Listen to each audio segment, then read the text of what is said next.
د جمعې په ورځ درود ویل حدیث براشي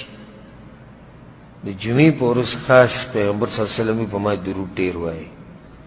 دریم ځای د اذان نه بعد چې کله اذان ختم شي درود به وایي په پټه او دغه زموږ په دې ملکونو کې چې د اذان نه مخکې چغې وایي الصلاة والسلام علیک یا رسول الله دا ټول بدعات او خرافات دي ما انزل الله بها من سلطان هیڅ دلیل پې نشته اذان نه خبرې دي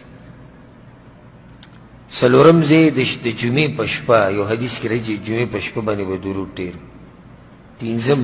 جومات ته چې ننوځې او راوځې دې ځای کې درود ویل جومات ته ننوتو څه دعا ده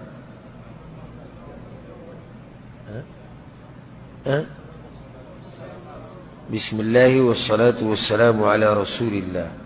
اللهم افتح لي أبواب رحمتك بيش روزي بيه درود اللهم إني أسألك من فضلك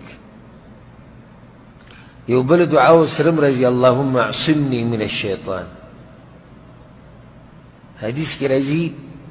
وكلت الإنسان ده جمعات نروزي الشيطانان يوپن را جمع شوي او کوشش کوي چې بدې سړي وایي ټول حمله وکړي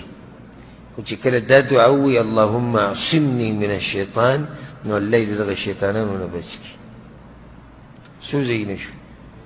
پنځه شپږم ځای د درودو عام مجالس لازم په خپل بیټک کې یو داسې موقع راوله چې پای کې به پیغمبر صلی الله علیه وسلم دا ټول درود ووایي